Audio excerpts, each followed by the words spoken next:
Oral questions by members. Leader of the Official Opposition. Thank you, Mr. Speaker. Mr. Speaker, anti-Semitism is on the rise in Canada, more than doubling in the past decade. Despite representing just over 1% of the Canadian population, the Jewish community is the target of a staggering 56% of all reported hate crimes in the country. In British Columbia last year alone, there were 51 cases of vandalism, 53 incidents of harassment, violent attacks, and 137 cases of online hate. Now, to combat this serious problem, we need a crystal clear and comprehensive understanding of what constitutes anti-Semitism. Now, the International Holocaust Remembrance Alliance has brought forward a definition of anti-Semitism based on the lived experiences of Jews around the world and provides a strong framework for identifying and fighting this insidious form of hate. So my question to the Premier is simple. Will he stand up and adopt the IHRA definition of anti-Semitism here in British Columbia? Minister of Post-Secondary Education.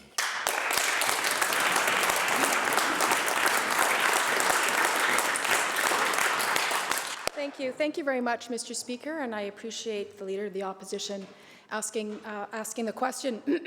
And as a Jewish member of this caucus and as a Jewish member of this House, I am grateful for the opportunity to talk about the challenges of hatred and racism and anti-Semitism.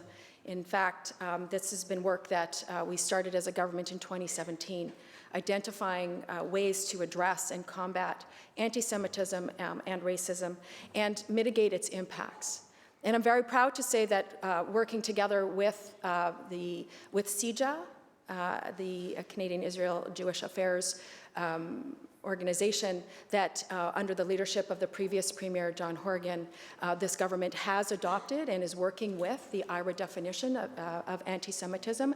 As a government, we've adopted it because the federal government has adopted as well and demonstrating leadership, and we're joining all these other jurisdictions in making sure that that's the functional definition of anti-Semitism here in British Columbia.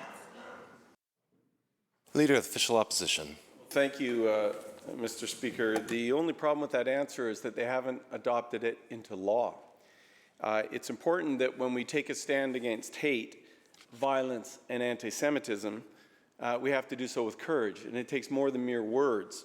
It calls for concrete legislative action. Ontario, Saskatchewan, Alberta, Manitoba, and as the member noted, the federal government, indeed, have all taken concrete steps to protect Jewish communities by formally adopting the International Holocaust Remembrance Alliance definition of anti-Semitism. For years, Jewish groups have been asking this BC government to follow suit and formally adopt the definition, including B'nai B'rith, in a letter to the Premier just earlier this week. The IHRA definition is world-leading as a clear and comprehensive example of what anti-Semitism means.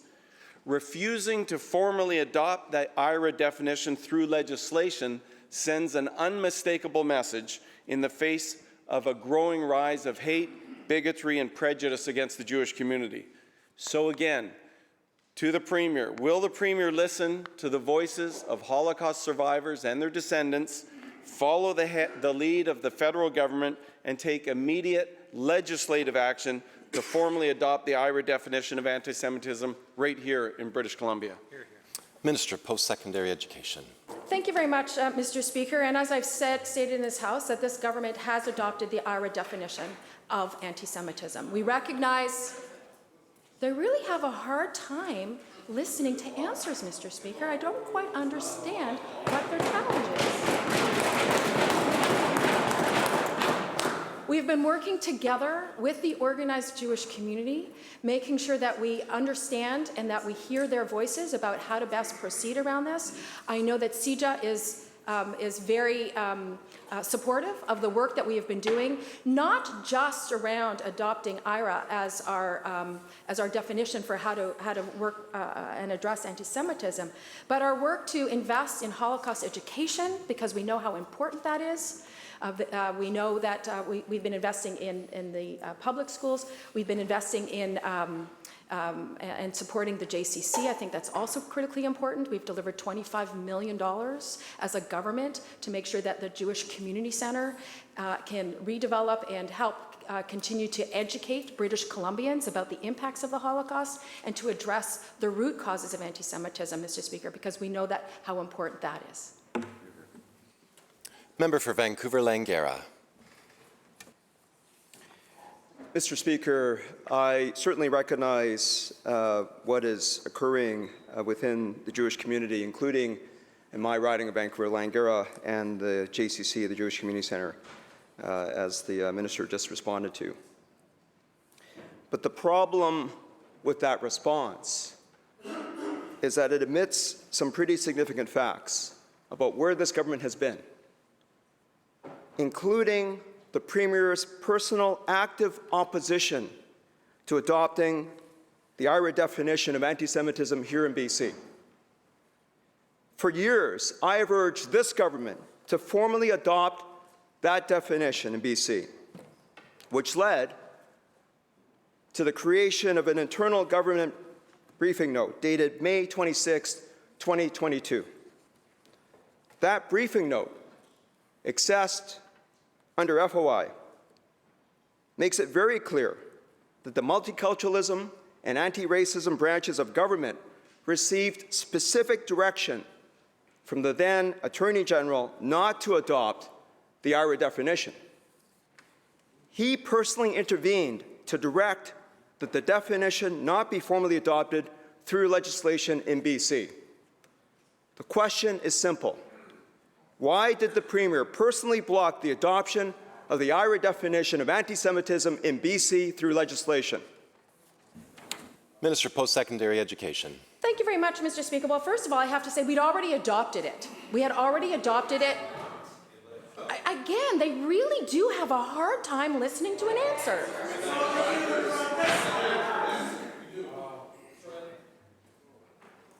Please proceed now, Thank you very much, Mr. Speaker.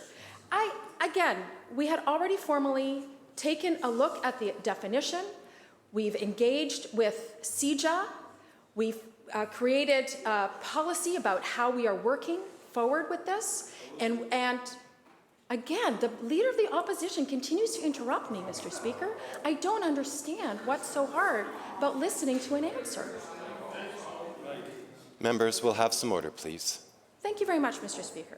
So again, and so we had already taken that in as part of our work around anti-racism. And we've been working closely with the organized Jewish community. That's let us know that that was absolutely acceptable to them in terms of addressing the root causes of anti-Semitism. It works for the organized Jewish community, Mr. Speaker. That's what they said would work for them, and we've worked with them to create this opportunity. Now, however, Mr. Speaker, because working with community is how you get things done, Mr. Speaker, and that's what we were doing, is working with community. However, Mr. Speaker, I do want to point out that the people on the other side were the people who got rid of the Human Rights Commissioner, Mr. Speaker. That shows you how much they care about people's human rights. We brought it back, Mr. Speaker, because we work with community to make sure that everyone is safe, regardless of their religion, their faith, their gender, their color.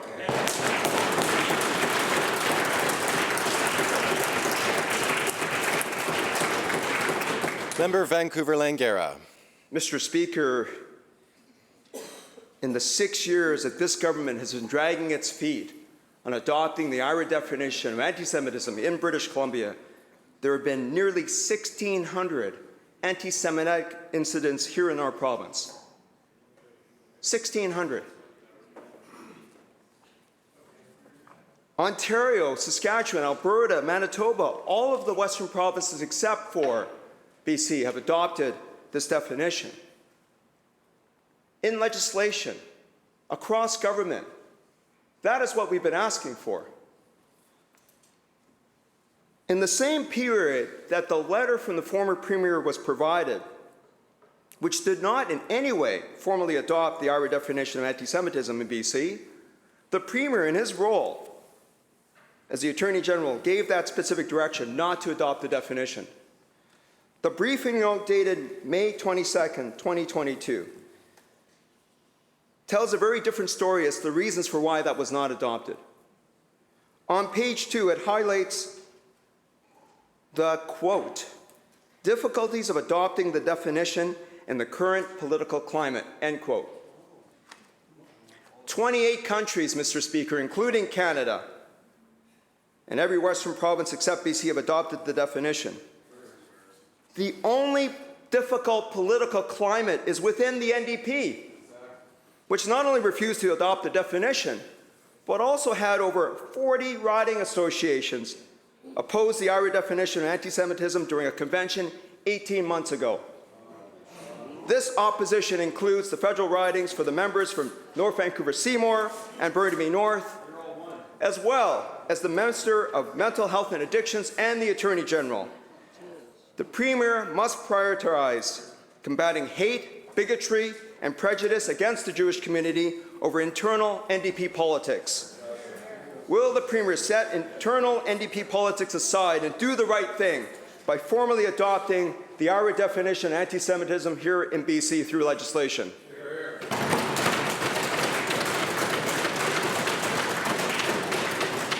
Minister of Post-Secondary Education. Thank you very much, Mr. Speaker. Well, I have to say how hard it is as a Jewish person to sit in this place who has been working diligently with the Jewish community, to identify how to best address anti-Semitism. And to hear the member opposite suggest that this government isn't doing that work, I take that as a personal affront, I have to say, Mr. Speaker, because we have been working diligently with the community. The community wants their government to work with them. It is exactly how we have been proceeding. The member refers to federal ridings. Some of my colleagues are connected to federal ridings, others are not. However, I think it's really important, and this I think I want all members to listen very carefully. You need to work with the community. It is what we have been doing, and it's what we will continue to do. Leader of the Third Party. Thank you, Honourable Speaker. I've been reflecting on the Minister of Environment's answers to my questions yesterday. He seemed to think that I was asking if the former Premier had lobbied him since leaving office, but that's not what I was asking. My question was whether the former Premier had discussed the issue of referring text pollution of the Elk Valley to the International Joint Commission while he was still Premier. What I think the public has a right to know is just how involved the former Premier was in advocating on behalf of TEC before he resigned as Premier and began negotiating with TEC about a board appointment to their spin-off company, Elk Valley Resources. I've read the entire FOI package. For over 12 months, 2 members of the Premier's office were point on the discussion around the referral of text pollution to the IJC. In the end, 2 ministers sent a letter to the federal minister arguing she not refer the selenium pollution issue to the IJC. One can logically assume that the former Premier, whose staff were point, knew this letter was being sent by his 2 ministers. My question is to the Minister of Forests, the former Minister of Mines. Did he have conversations with the former Premier about whether or not to lobby the federal government to not refer the Elk Valley pollution issue to the IJC before the letter to the Minister of Foreign Affairs was sent in April 2022? Minister of Environment and Climate Change Strategy.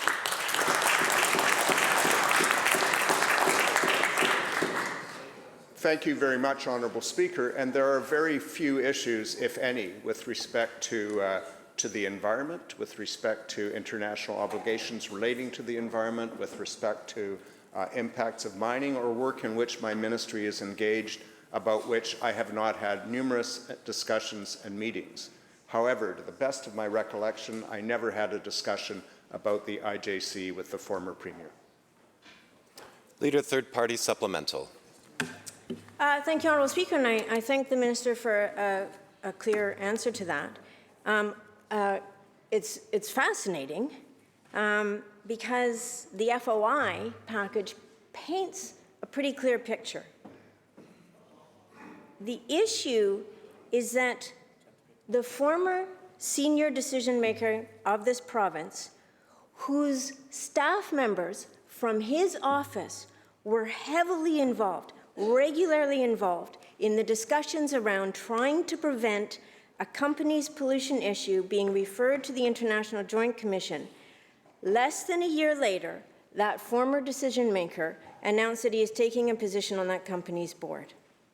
This isn't about metallurgical coal for steel or bicycles or windmills.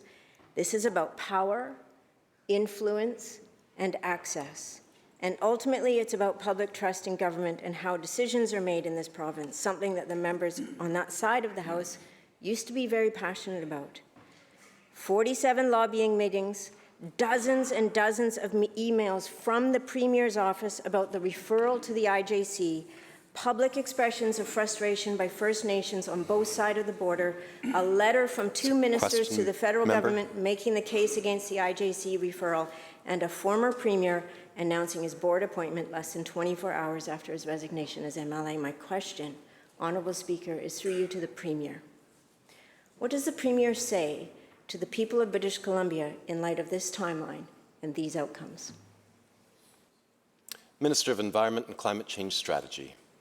Thank you very much, Honourable Speaker. I gave the member a clear answer yesterday. I gave the member a clear answer today. I mean, anybody can take a sequence of events and try to connect them. But I can assure the member, and I can assure every member of this legislature, that when positions are taken by ministers of this government or by the government as a whole, it's taken after a fulsome analysis of the issues that are under consideration. Now, the member would have the people of British Columbia believe that absent an international joint commission, no work whatsoever is being done on water quality as a result of metallurgical coal mining in the southeast of this province, and that is simply not true. What has been going on a regular basis for years is consultation with the Tanaha, consultation with the United States state governments, consultation and discussion with academics on both sides of the border about appropriate concentrations to set water quality levels. That's the work we do. That's the work we're continuing to do. That's the work to which we are absolutely committed, and we're committed to fast-track that work, the acceptability, the agreement of the nations, the acceptance of a proper and appropriate water quality level in the Elk Valley so that the economy can continue to work and the fish and the people who depend on the water can continue to be safe. And an international joint commission doesn't accomplish that. It's the work with scientists, nations, and people on either side of the border that accomplishes that.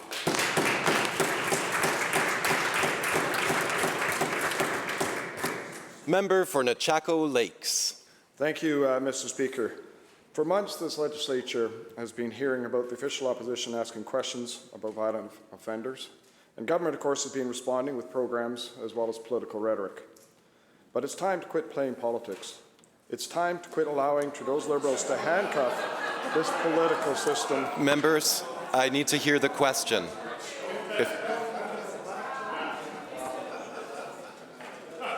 It is time to quit playing politics and quit allowing Trudeau's federal Liberals to handcuff this government's justice system. We need to remove prolific offenders and violent offenders from our streets so that we can feel safe. I am prepared to use the notwithstanding clause to put criminals away and take back our streets. And let me be crystal clear. If you choose to repeatedly commit crimes or commit violent offences, I am not concerned about violating your rights. I'm concerned about getting justice for your victims. The Premier has spent much of his law career standing up for criminals. It's about time for this province to stand up for victims. To the Premier, will you stand up for British Columbians and finally show that there are consequences for violent offenders? Minister for Public Safety.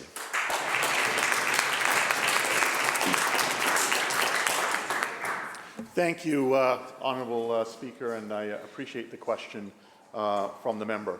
I think one of the cornerstones of our system of government is that we have the legislative, which makes the laws, and we have an independent judicial system. And I think that is the best place for our criminal justice system to do its work. I don't believe that government should be using the notwithstanding clause. I think what governments need to do is to work with the police agencies, the men and women who are doing the law enforcement in this province, who have a very difficult job. It's our job to work with those who are responsible for the Criminal Code of Canada to get the changes that are needed. It's our responsibility to work with local communities in terms of the challenges that they're facing. That's the approach that needs to be taken. That's the approach that we are taking and will continue to take. Member for Nechako Lakes. Thank you, Mr. Speaker, and I appreciate the Minister's answer. But the Minister has talked a lot about hiring more RCMP officers, and he's also talked about creating the hubs, and these are all good ideas. But with the understaffed RCMP plus other issues, it's hard to expect results. Let's face reality. BC is short more than 400 RCMP officers, and the soft number is closer to 1,500. But with 400 plus retiring annually, the RCMP recruitment is just not keeping up. Filling positions and burning out officers will be a growing problem. And I know the RCMP are doing the best they can for us in this province. But the police in BC need help. They need help from this government. And the people want to take back our streets. And instead of pointing fingers and placing blame, when will this government put the needs of victims first and get these prolific offenders off our streets? Minister of Public Safety. Thank you, Honourable Speaker, and I appreciate the question, and there's a lot of questions in there to try and deal with, Honourable Speaker. But I will address one of the questions, part of his question in terms of the recruitment and the vacancy patterns that we see. It is a complicated and complex issue involving both the federal policing line, the provincial policing line, and the municipal policing line, because each have a different role to play. I can tell you that when it comes to the provincial policing line, that the number of vacancies, hard vacancies, not soft vacancies, is about 277. That's why we put in place the funding that we did to fill those vacancies. And I can tell you it's not a question of the province having to go and ask for those vacancies to be filled. Those are done by with the federal government, and I can tell you that my ministry has already been working with the RCMP in terms of prioritizing areas for the provincial business line. I have spoken with Minister Mendicino shortly after the announcement in terms of the importance British Columbia places on filling that particular the provincial line, the largest investment in police resources in the history of this province, and in fact one of the largest in the history of this country. At the same time, working with local governments, and I can tell that the member of the community that he represents, in the case of Vanderhoof, that the municipal policing line, again, we recognize that we need to ensure that we've got the recruits coming through. We get about 30% of the troop out of depot, and that they go through about 900 officers a year come through there. About 70% don't make it. British Columbia gets a third of that. Last year we received 258 officers. Thank you, Minister. I can tell you that we work with the federal government and the RCMP to deal with the very challenging issue of vacancies that the member has raised. Member for Surrey White Rock. Thank you, Mr. Speaker. The abrupt closure of SFU's football program has come as a surprise to family, communities, most importantly, the players. Everyone that has been involved with this proud program for the last half-century is well aware of its significance. Louis Pasaglia, Glenn Jackson, Sean Millington, Terry Bailey, John McDonald, all players that have gone on to lead in the CFL, be great community leaders. The SFU football community is united in finding a solution. They have support from alumni, from local leaders, but we have heard nothing from this government in terms of standing up for this program and standing up for these players who are fighting to keep their season alive. My question is to the Premier. Will he make the call? Will he stand up and will he address this with the president of SFU and get this football program reinstated today?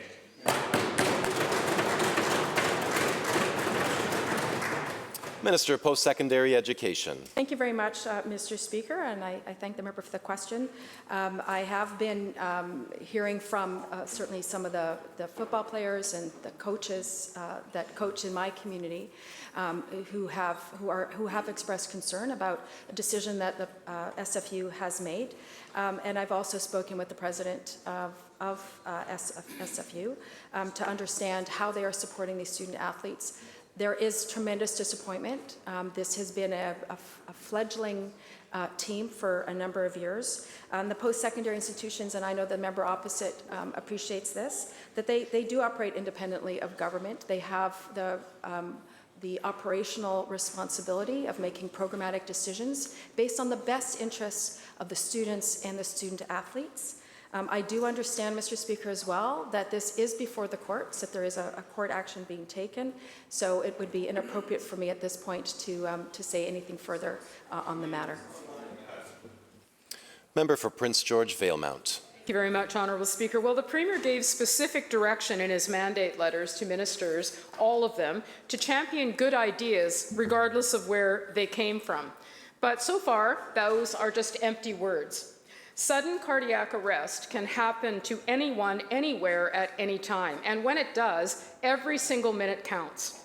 Armed with CPR and automated external defibrillators, we can double the odds of survival. That is why I have repeatedly introduced the Defibrillator Public Access Act requiring visibility, registered, and maintained AEDs in public buildings.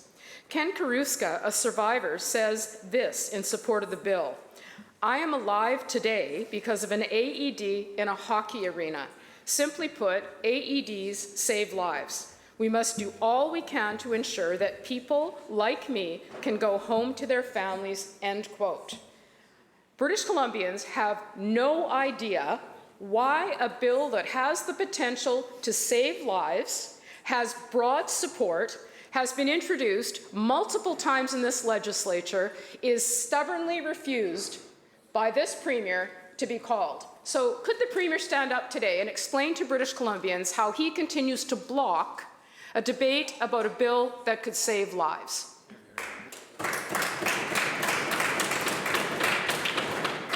Minister of Health. Well, thank you, Honourable Speaker. And like the Honourable Member, I'm strongly committed to a network of AEDs across BC. It's why we work so closely, for example, with the Heart and Stroke Foundation on those issues, why we support that network with them and the growth of that network with them, and why we'll continue to do that.